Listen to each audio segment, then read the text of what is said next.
آج مسئلہ یہ ہے کہ ہم نے دین کو سمجھا نہیں، عقل و عقلانیت سے دین کو سمجھنا ہے۔ میں خدا سے شروع کرتا ہوں، توحید کو سمجھنے کے لیے عقل کی ضرورت ہے، تقلید کی ضرورت نہیں۔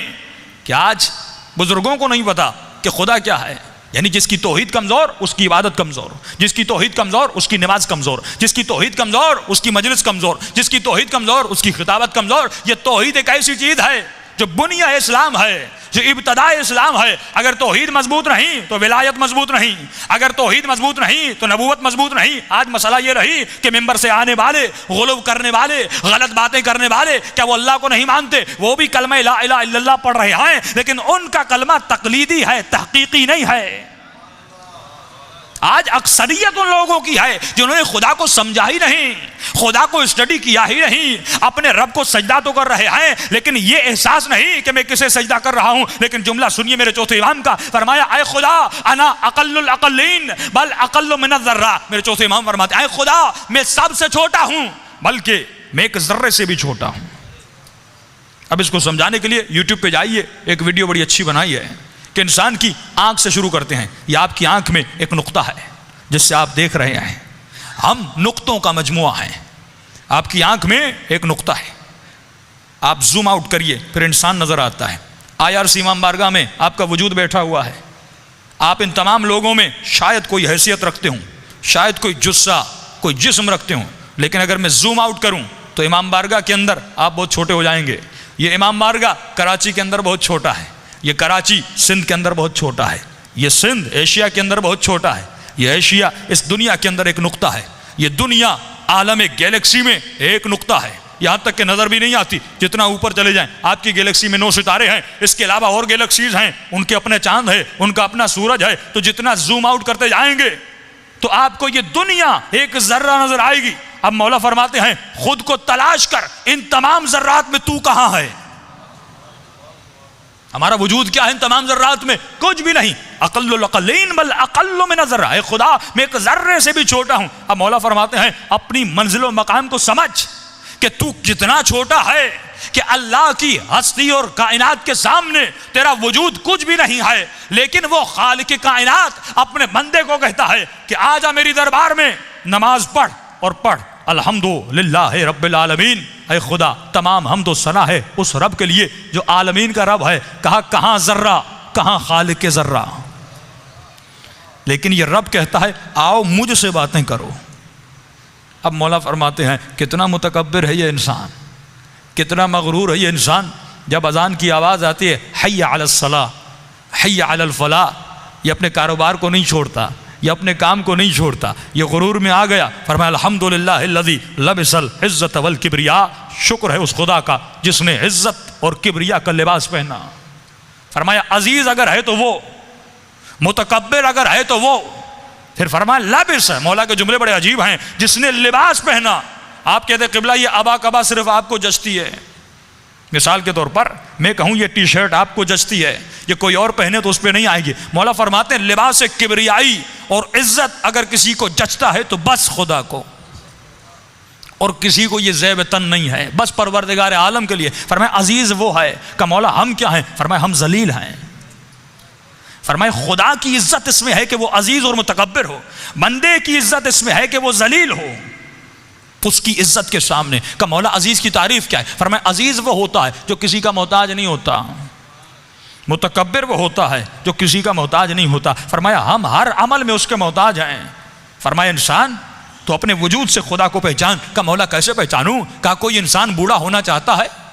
کوئی بوڑھاپے کی طرف جانا چاہتا ہے؟ کوئی نہیں جانا چاہتا۔ ہم تو رنگ لگا لگا کر اپنے بالوں کو کالا کرتے ہیں، اپنی داڑھیوں کو رنگ لگا لگا کر دنیا کو یہ دکھاتے ہیں ارے میں جوان ہوں، لیکن فرمایا وہ تجھے بڑھاپے کی طرف لے جاتا ہے تاکہ تجھے احساس دلاتا ہے کوئی ہے تیرے وجود میں، تیرے وجود میں تیرے اندر تبدیلی لانے والا، کوئی ہے تجھے بڑھاپے کی طرف لے جانے والا۔ وہ کون ہے؟ تیرا رب ہے۔ فرمایا اپنے رب کو پہچان، اپنے خدا کو پہچان، اور وہی پروردگار عالم۔ رسول خدا جب یہ جگہ سے گزر رہے ہیں، ایک بوڑھی خاتون ہے چرخہ چلا رہی، دیکھیے عقائد میں فرمایا قیامت کے دن جب خدا بندے سے یہ پوچھے گا تم نے میرا کلمہ کیوں پڑھا؟ یہی انسان جب مر جاتا ہے اسے ہلا ہلا کر سمجھایا جاتا ہے اسما وافہم من ربک، تیرا رب کون ہے؟ من کتابک، تیری کتاب کون ہے؟ من امامک، تیرا امام کون ہے؟ کہ مولا اسے ہلایا کیوں جاتا ہے؟ جبکہ پوری زندگی کلمہ پڑھا، پوری زندگی نماز پڑھی، پوری زندگی اللہ کا نام لیا، لیکن ہلا ہلا کے بتایا جا رہا ہے۔ مولا فرماتے ہیں دنیا میں تجھے شوق لگتے ہیں، کبھی آپ کا ایکسیڈنٹ ہوتا ہے، سر پہ چوٹ لگتی ہے، فرمایا انسان تھوڑی دیر کے لیے بھول جاتا ہے کہ میں کون ہوں، میرا نام کیا ہے، کس شہر کا رہنے والا ہوں۔ فرمایا دنیا کا سب سے بڑا جھٹکا موت ہے۔ جب موت کا جھٹکا آتا ہے فرمایا انسان سب کچھ بھول جاتا ہے۔ اسے ہلا ہلا کر بتایا جاتا ہے تیرا رب کون ہے، تیرا آقا کون ہے، تیرا مولا کون ہے، تیری کتاب کون ہے۔ فرمایا جب قیامت کے دن سوال کیا جائے گا کہ انسان تم نے میرا کلمہ پڑھا تو کیوں پڑھا؟ اگر اس نے یہ کہا کہ پروردگارا میں نے تمہارا کلمہ اس لیے پڑھا کیونکہ میرے باپ نے کہا، میری ماں نے کہا، مسجد کے مولانا نے کہا، میرے محلے نے کہا، میرے ماحول نے کہا، اللہ کی آواز آئے گی یہ دلیل قابل قبول نہیں، کیونکہ مجھے عقائد میں تقلید آباء و اجداد پسند نہیں ہے۔ اگر تم یہ دلیل لاؤ گے کہ میں نے آباء و اجداد کی وجہ سے اے خدا تجھے مانا، تو فرمایا وہ بت پرست بھی یہی کہے گا کہ اے خدا میں بت پرست بنا اپنے آباء و اجداد کی وجہ سے، کیونکہ میں عادل کی کرسی پر ہوں، میں عدالت پر بیٹھا ہوں۔ فرمایا پھر انصاف اس کے ساتھ بھی کرنا پڑے گا، انصاف تیرے ساتھ بھی کرنا پڑے گا۔ فرمایا عقل کے ذریعے مجھے مانو، فکر کے ذریعے مجھے مانو، سوچ کے ذریعے مجھے مانو، مجھے پرکھ کر سجدہ کرو، مجھے سمجھ کر سجدہ کرو۔ اگر میں تمہاری حالت سے اترتا ہوں تو میرا کلمہ پڑھو، لیکن اگر میں تمہاری سمجھ میں نہیں آتا میرا کلمہ نہ پڑھنا، مجھے سجدہ نہ کرنا۔ لیکن اگر کسی اور کو خدا بناتے ہو مجھے اتنا ضرور بتانا کہ تم نے اسے خدا کیوں بنایا، کیا وہ مجھ سے زیادہ علیم تھا، وہ مجھ سے زیادہ قدیر تھا، وہ مجھ سے زیادہ رحمان و رحیم تھا۔ فرمایا کوئی دلیل لانا کیونکہ میں نے تجھے عاقل بنایا۔ تبھی مولا علی فرماتے نحن ابناء الدلیل، ہم شیعہ و شیعیان علی ابن ابی طالب جو بات کرتے ہیں دلیل سے کرتے ہیں۔ آج کسی کے خلاف بات کرنے کی ضرورت نہیں ہے۔ مولا فرماتے ہمارے فضائل کو پڑھو، ہر چیز عیاں ہو جائے گی۔ اگر ہم پہلے ہوتا تھا کہ ہم مولا علی کی خلافت کو ثابت کرنے کے لیے مختلف حوالے دیتے تھے، علماء فرماتے ہیں آج وہ بھی ضرورت نہیں، آپ بس چند فضائل پڑھیں اور عقلانی دلائل دیں۔ اگر عقل رکھنے والا ہوگا وہ مولا علی کی ولایت کو مان جائے گا۔ ہم کبھی نہیں کہتے کہ نبی کے ممبر پر علی کو بٹھاؤ، ہمیں بھی اپنے امام کی تعریف کا حق ہے، انہیں بھی اپنے امام کی تعریف کا حق ہے، ہر انسان حق رکھتا ہے اپنے امام کی تعریف کرے۔ ہم کبھی نہیں کہتے نبی کے ممبر پر علی کو بٹھاؤ، ہم کبھی نہیں کہتے کہ نبی کے بعد علی کو مسند خلافت دو، ہم بس اتنا کہتے ہیں کہ نبی کے ممبر پر اسے بٹھاؤ، اسے بٹھاؤ۔ ایک اصول بناتے ہیں اسے بٹھاؤ جو کم از کم سلونی کا دعویٰ کرتا ہوا نظر آئے، کم از کم سلونی کا دعویٰ۔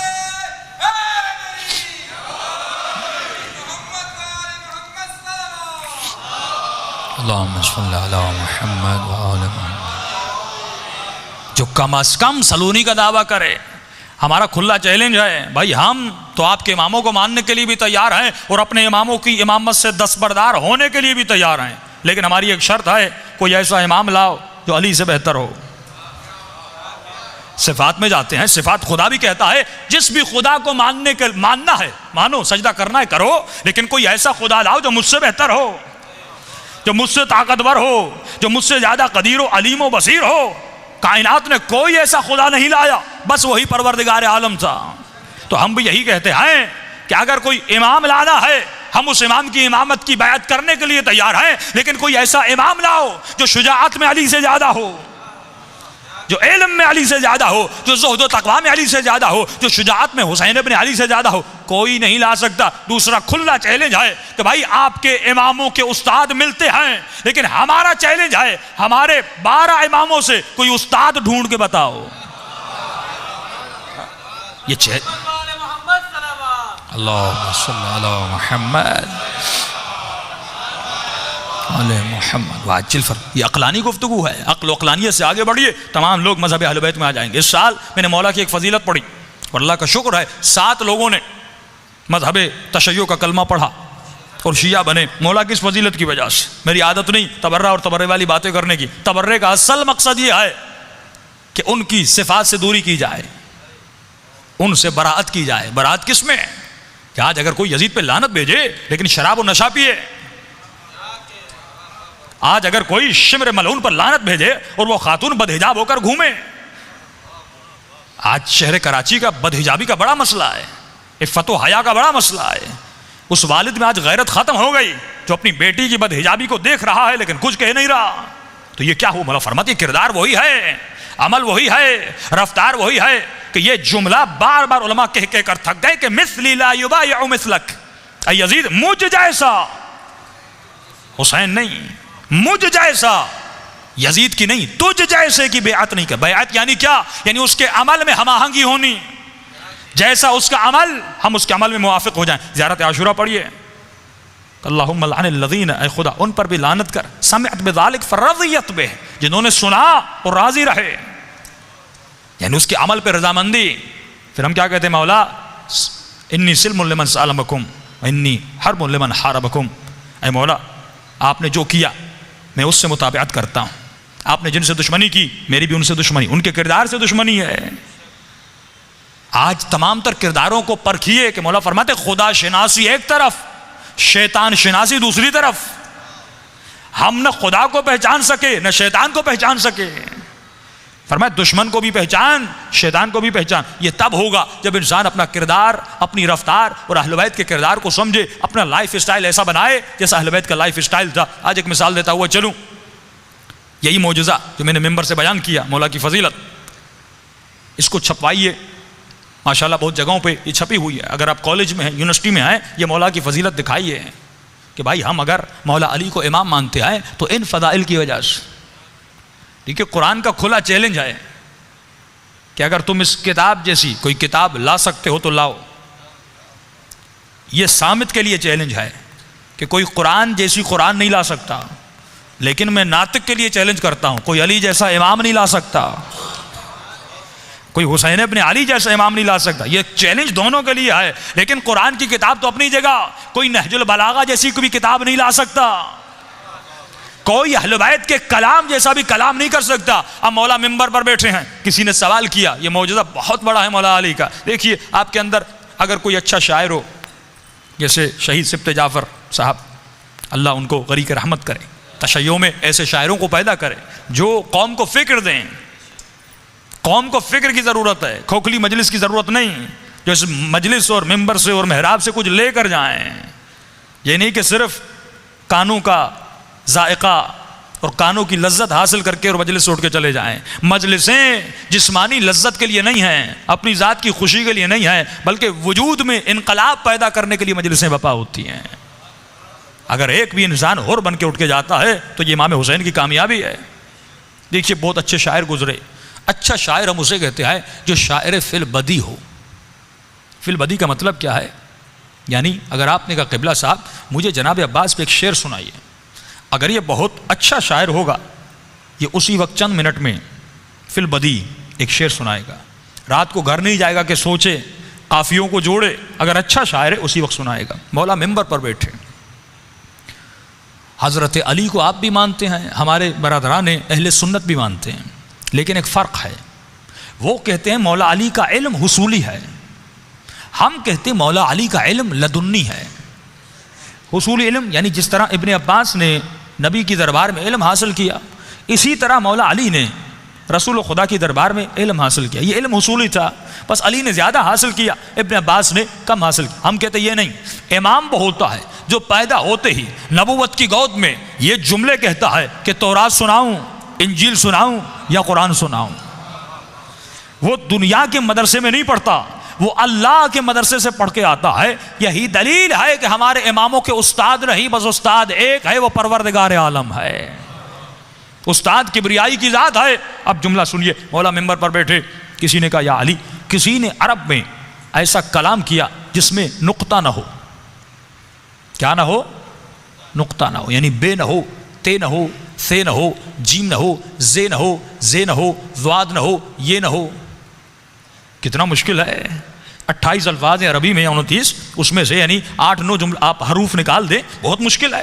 اگر آپ مجھے کہیں مولانا ہم آپ کو 1 کروڑ دیں گے، 2 منٹ کے لیے ایسے بات کریے جس میں نقطہ نہ ہو، میں مر جاؤں لیکن کلام نہیں کر پاؤں گا۔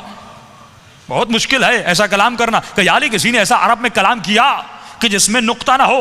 امام نے فرمایا کسی نے کیا تو نہیں، لیکن اگر کہو تو ابھی کر کے دکھا سکتا ہوں۔ کہ علی کون کرے؟ امام نے کہا میں کر سکتا ہوں۔ کہ علی ابھی؟ امام نے کہا ہاں۔ اسی وقت مولا نے خطبہ دیا، 1.5 صفحے کا خطبہ ہے جس میں نقطہ نہیں پایا جاتا۔ ایک ایرانی پروفیسر، لٹریچر میں پروفیسر تھیں، ایرانی مولانا بتاتے ہیں جب میں نے یہ فضیلت پڑھی وہ 3 دن کے بعد میرے گھر آئیں کہ مولانا صاحب میرا شوہر بھی لٹریچر میں پی ایچ ڈی کیا ہے، میں نے بھی پی ایچ ڈی کی ہے، یعنی میاں بیوی دونوں پڑھے لکھے جن کا کام ہی قافیوں اور الفاظ سے تھا. کہا کہ قبلہ جب آپ نے مولا کی یہ فضیلت پڑھی ہم رات کو گھر گئے، پوری رات 3 دن ہو گئے کوشش کرتے رہے کہ ایک صفحہ ایسا لکھیں جس میں نقطہ نہ ہو. کہ اتنے دن گزر گئے 1.5 لائن سے زیادہ ہم نہیں لکھ سکے.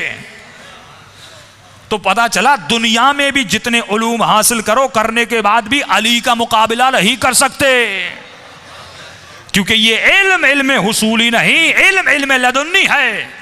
پھر کا مولا کوئی ایسا کلام کر سکتا ہے جس میں الف نہ ہو. واولز کی حیثیت آپ جانتے ہیں کتنی اہمیت کی حامل ہوتی ہے. الف کی حیثیت عربی میں بہت ہے. امام نے کسی نے کیا تو نہیں، لیکن ابھی کہو گے تو علی کر کے دکھا سکتا ہے.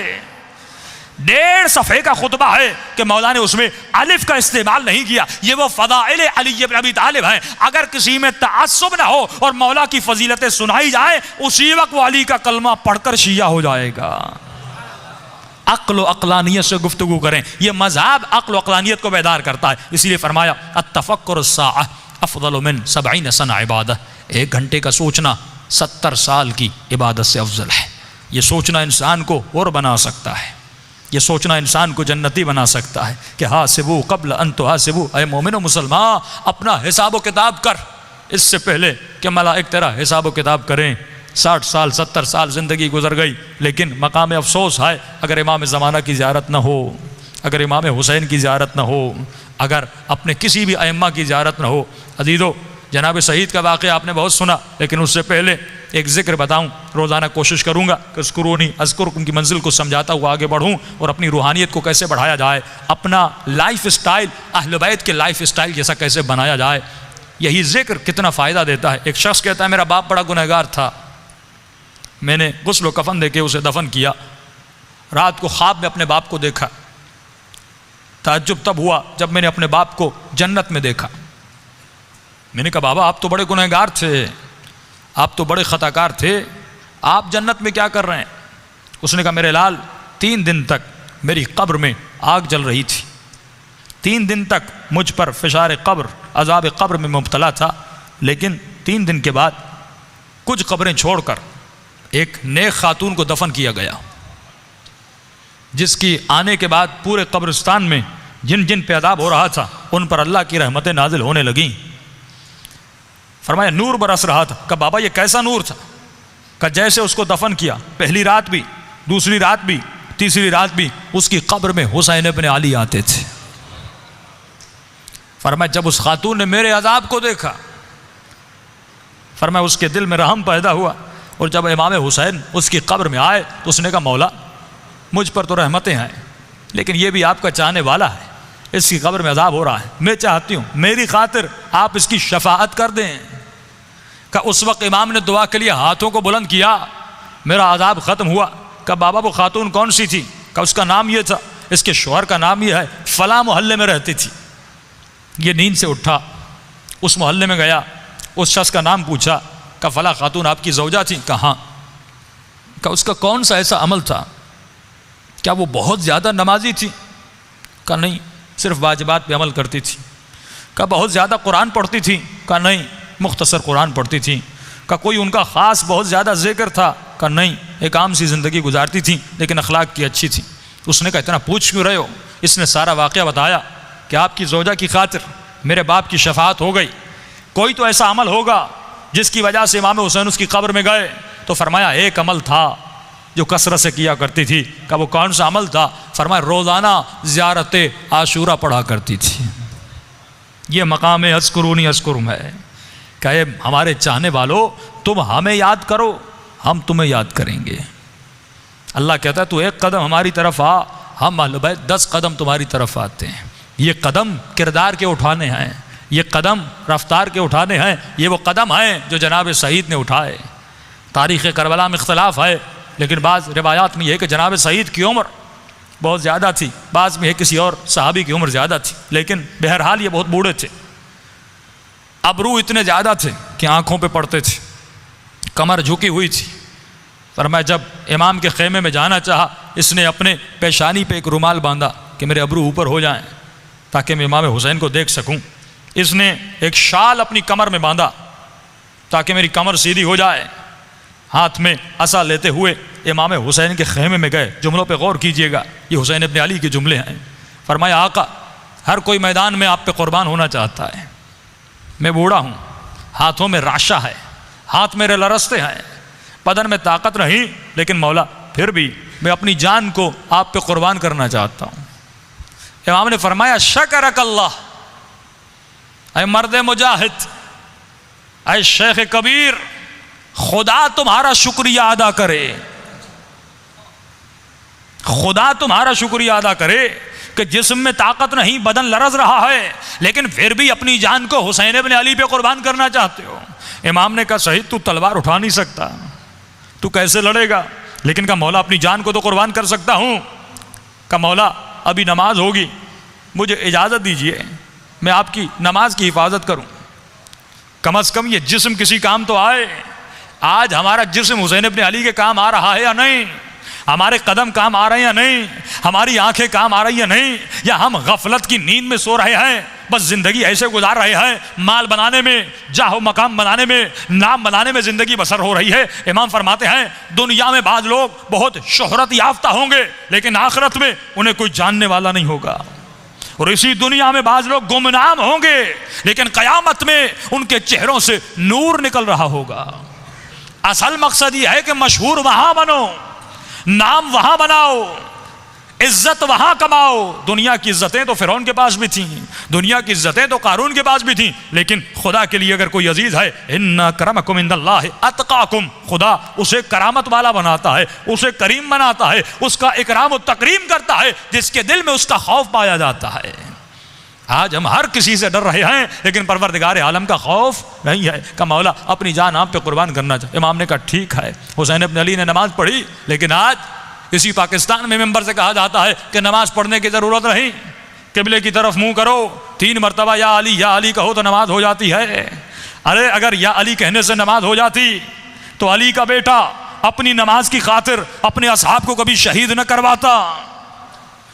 جس کا وجود، جس کا خون، جس کا گوشت علی سے بنا ہے، لیکن 2 رکعت نماز کی خاطر اپنے اصحاب کو تیر کھلوا رہے ہیں. مولا کیوں؟ فرمایا کیونکہ لیقیم الصلاۃ، میں آیا ہی کربلا میں اسی لیے تاکہ نماز کھڑی ہو جائے، دکھا کے جاؤں کہ حسین کے نزدیک اس سجدے کی اہمیت کتنی ہے، توحید کی اہمیت کتنی ہے، عبادت خدا کی اہمیت کتنی ہے. مقصد خلقت کائنات کیا ہے کہ آپ بڑی محنت کر کے گھر بنائیں، رنگ و روغن کروائیں، لاکھوں کروڑوں اپنے گھر پہ خرچ کر دیں، لیکن آپ اس گھر میں جا کے رہیں نا تو دنیا کہے گی یہ بےہودہ انسان ہے جس نے بے مقصد گھر بنایا. تو مولا یہی فرماتے ہیں جس خدا نے اتنی بڑی کائنات بنائی، زمین و آسمان، سورج، چاند، ستارے، چرند پرند، یہ جتنی کائنات بنی، یہ ہوائیں کس کے لیے بنی؟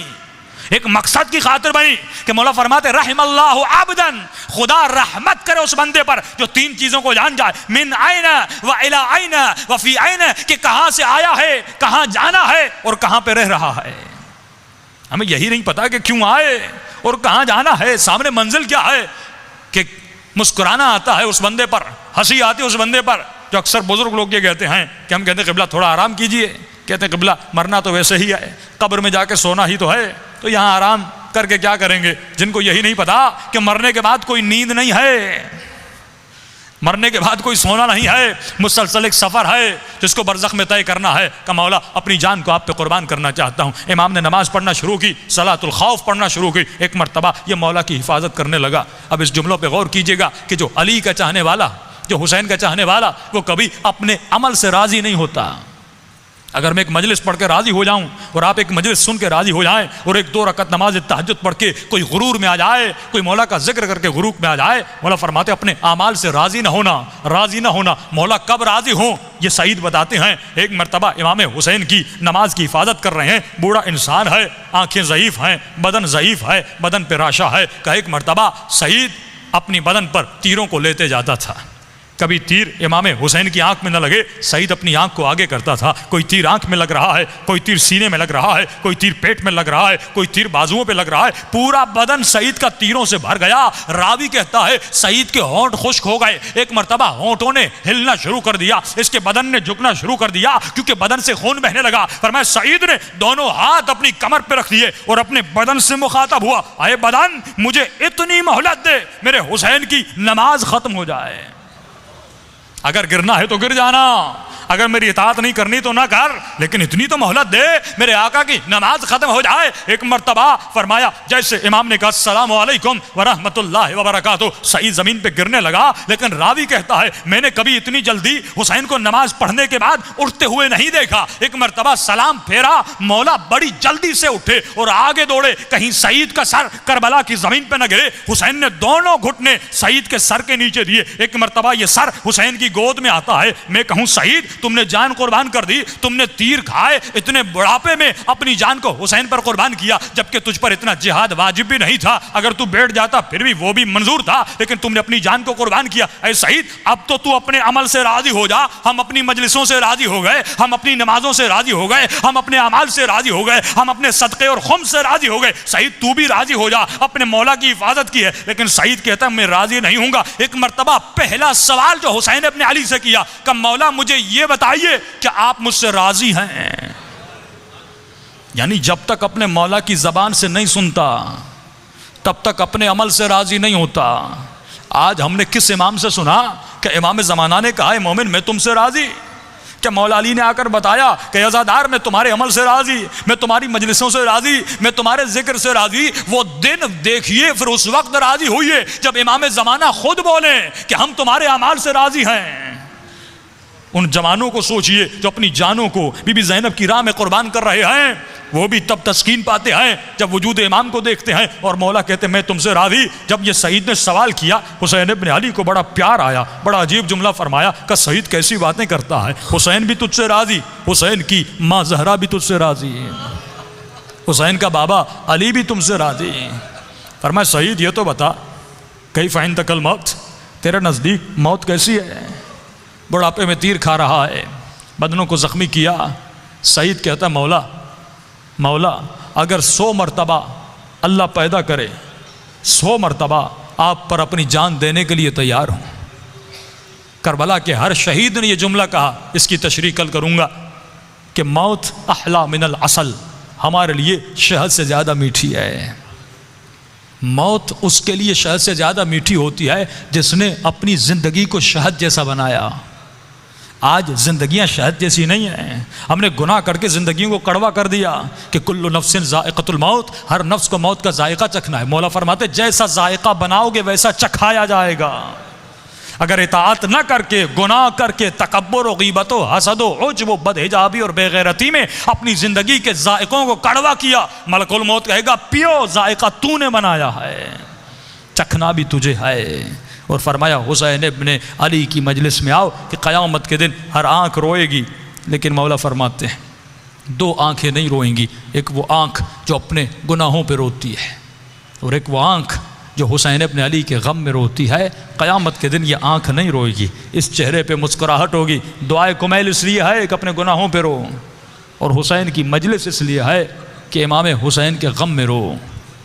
اور امام فرماتے مت سوچنا کہ تو اپنی مرضی سے آیا، خدا تجھے بلواتا ہے، فرش عزا پہ بٹھاتا ہے تاکہ شاید تیرے وجود میں کوئی تبدیلی آ جائے اور تو حسین کی مجلس سے اور بن کے اٹھے. کہ مولا کیا کریں؟ فرمایا کثرت اذکرونی اذکرکم، میرا ذکر کیا کر. بہترین ذکر ہے، بہترین ذکر صلوات ہے. فرمایا کثرت سے صلوات پڑھا کرو، دل نرم ہوتے ہیں، قساوتیں مٹ جاتی ہیں، اور خدا اس ذکر کے صدقے میں تب تک تجھے موت نہیں دے گا جب تک تو اہل بیت کی زیارت نہیں کر لیتا. اتنا ثواب ہے ذکر کا. کل کوشش کریے گا 9:30 بجے، کیونکہ ڈیلی اس مجلس کے بعد بھی مجالس ہوتی ہیں، دوسرے مومنین بھی منتظر ہوتے ہیں. ہم فکس 9:30 بجے ممبر پر بیٹھ جائیں گے اور 10:30 بجے ہم اتر جائیں گے. جو ٹائم کی پابندی کرتے یہی نظم امورکم، مولا فرماتا اپنی زندگی کے امور کو نظم دو. جب تک نظم نہیں ہے زندگی میں تب تک انسان کی زندگی میں ایمان بھی نہیں آ سکتا. صلوات پڑھے محمد و آل محمد.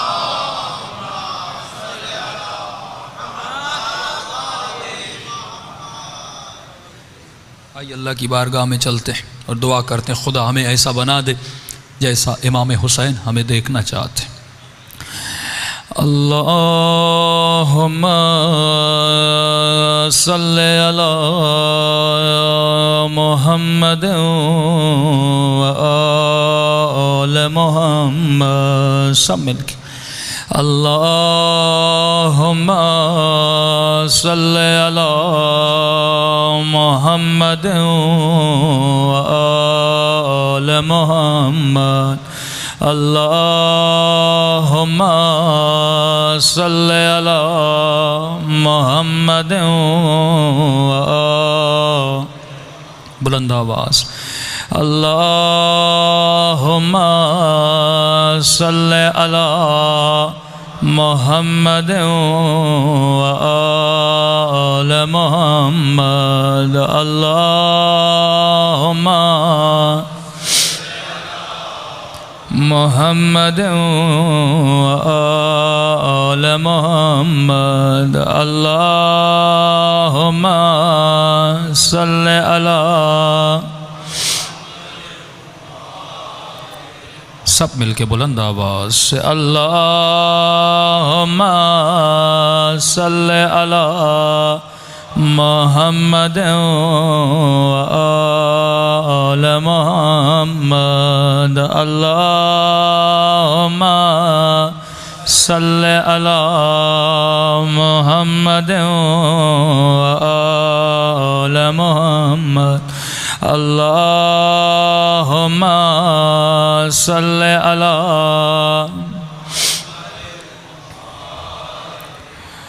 یا مجیب دعوت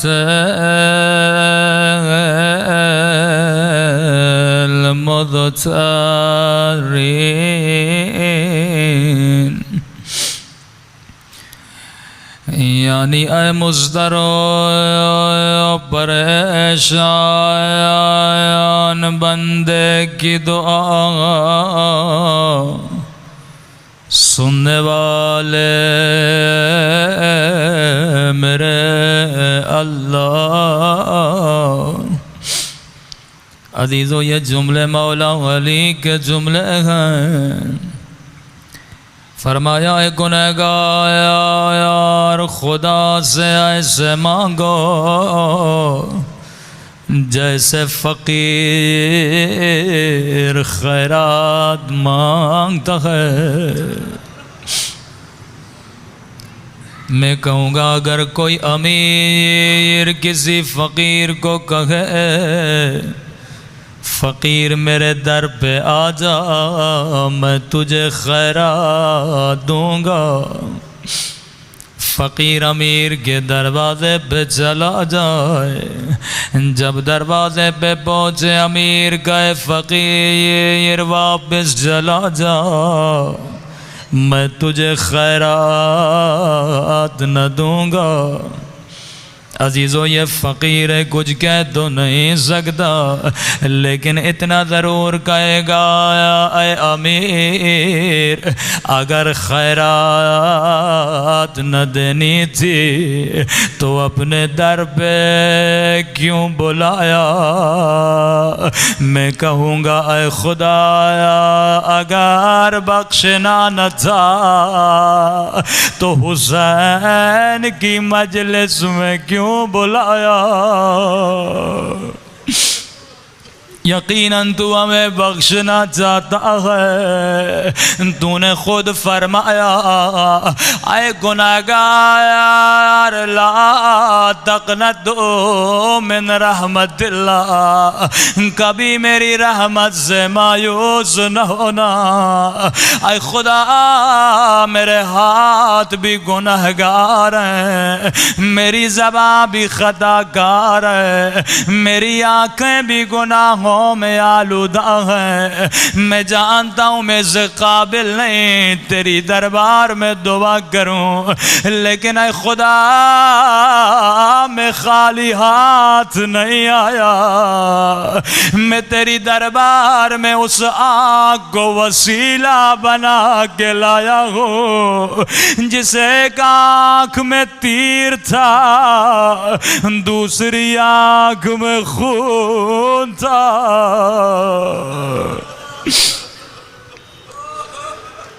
اے خدا میرے بازو گنہگار ہے، میں تیری دربار میں ان دو کٹے ہوئے بازووں کو وسیلہ بنا کے لایا ہوں۔ اے خدا تجھے اس درد بھرے منظر کا واسطہ، جب حسین نے گھوڑے سے اتر کے دو کٹے ہوئے بازو اٹھائے، بازووں کو چوم کے کہا عباس میری کمر ٹوٹ گئی، عباس باب الحوائج جناب عباس۔ امام زمانہ بھی فرماتے ہیں جس مجلس میں میرے چچا عباس کے مصائبوں میں ضرور آتا ہوں، فرمایا جس مجلس میں میری پھپھی زینب کے بھی مصائبوں میں ضرور آتا ہوں۔ آج پہلی مجلس ہے، اگر امام زمانہ آ گئے اس سے زیادہ ہمیں کیا چاہیے۔ فرمایا کربلا میں ایک ذاکر منبر پہ گیا، اس نے حضرت عباس کے مصائب پڑھے کہ عزادارو تجھے نہیں پتا ہمارا غازی عباس گھوڑے سے کیسے گرا۔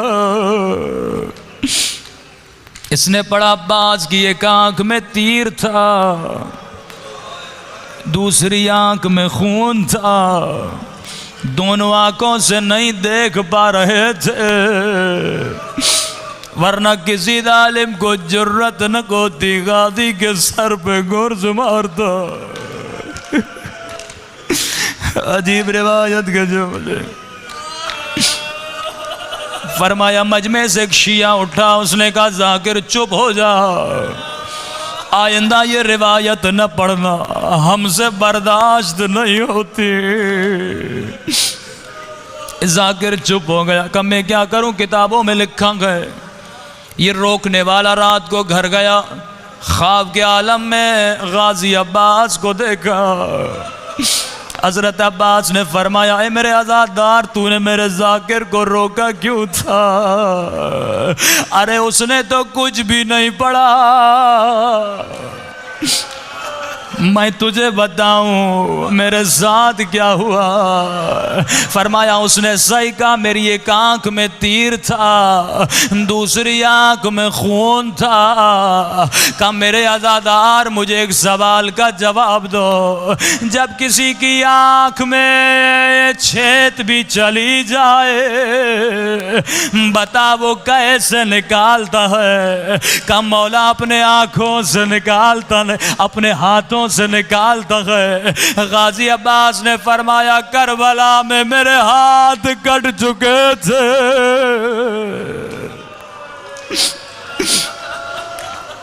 میرے ہاتھ موجود نہیں تھے۔ کہا اے میرے عزادار تجھے پتا ہے میں نے تیر کو نکالنا چاہا لیکن میرے بازو سلامت نہیں تھے، میں نے اپنے سر کو بڑے جھٹکے سے ہلانا چاہا لیکن پھر بھی تیر نہیں نکلا۔ ایک مرتبہ میں نے اپنے سر کو جھکایا، تیر کو اپنے دو گھٹنوں کے درمیان دیا تاکہ میں تیر کو نکال سکوں۔ فرمایا جیسے میں نے اپنا سر جھکایا کسی نے میرے سر پہ گرز مارا۔ کہ میرے عزادار میرے دوسرے سوال کا جواب دو، سر میں گرز بھی لگا ہو، آنکھوں میں تیر بھی لگا ہو، بتا اگر کوئی گھوڑے سوار جب گھوڑے سے گرتا ہے وہ کس چیز کا سہارا لیتا ہے کہ مولا وہ بازوؤں کا سہارا لیتا ہے۔ ایک مرتبہ فرمایا یہ سب سے بڑی مشکل منزل تھی، میں کربلا کا واحد شہید ہوں، جب گھوڑے سے گرا میرے بازو سلامت نہیں تھے، میری ایک آنکھ میں تیر تھا، میرے ایک سر میں گرز تھا، میرے سینے میں تیر تھے، ارے میں منہ کے بل زمین پہ گرا۔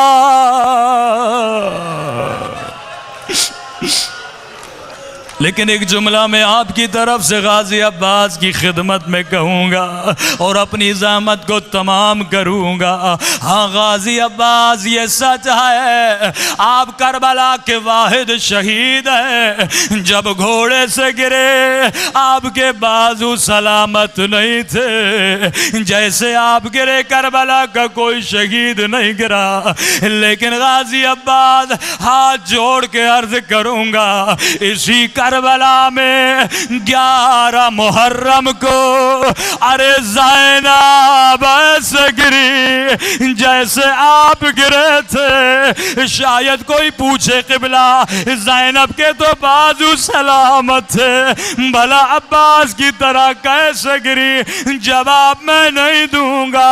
زیارت ناہیہ میں امام زمانہ فرماتے ہیں، او میرا سلام ہو میری ان دادیوں پہ او جن کے ہاتھ ان کی گردنوں سے بندھے تھے۔